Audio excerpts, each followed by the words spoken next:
নমস্কার সবাইকে, শুভ সকাল। তো এখন আমরা সবাই রেডি হয়ে যাচ্ছি একটা জায়গায় পুজো দেওয়ার জন্য। মা, বাবা, ভাই, বোন, বৌদি, আমি, রূপম সবাই যাচ্ছিলাম টোটোতেই যাচ্ছিলাম। আর ওর হাসিটা একবার দেখো, কত খুশি। ওকে কোথাও বেড়াতে নিয়ে গেলে হয় এত খুশি, মানে বলার না হয়। তো এখানে বলছি যে আমরা এখানে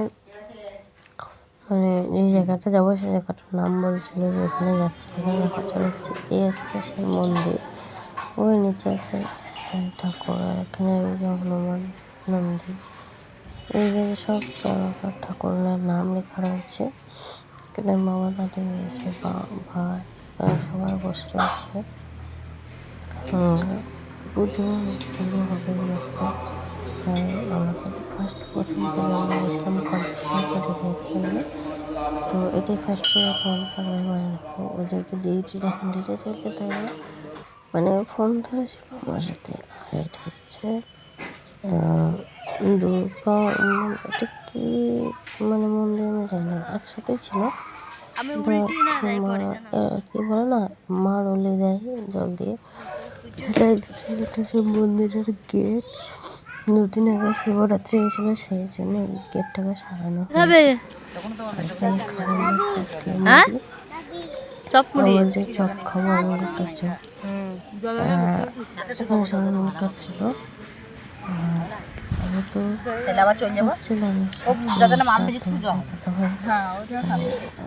ততক্ষণও ধরে যাইছিল জায়গাটা, এতটা সুন্দর, খুবই সুন্দর জায়গা। এটা হচ্ছে মঠ, এই দিকটাই দেখো রান্না টান্না হয়, আরো ঠাকুর রয়েছে। এখানে একটা মন্দির রয়েছে, শিব ঠাকুর রয়েছে এই জায়গাটাতে। দাঁড়ানো এই যে এখানে রয়েছে একটা শিব ঠাকুর, আর তার পাশে ওই একটা মন্দির চূড়া টাইপের করা আছে, যেখানে যারা জল ঢালতে যায় শ্রাবণ মাসে তারা মা কালী বা শিব বা হনুমান বা ওই ছত্রপতি শিবাজি যারা রয়েছে তাদের মূর্তি বানিয়ে নিয়ে যায় ঠেলতে ঠেলতে গাড়ির মধ্যে। ওই যে দেখতে পাচ্ছ তোমরা, হয়তো ছত্রপতি শিবাজি, হনুমান, মা কালী, গণেশ, এদের সবারই মূর্তি রয়েছে এখানে। সবাই গাড়ি করে ঠেলতে ঠেলতে নিয়ে এসে এখানে রেখে দেয়। আর এখানে রয়েছে এই দুটো ঘরে রয়েছে শিব ঠাকুর রয়েছে।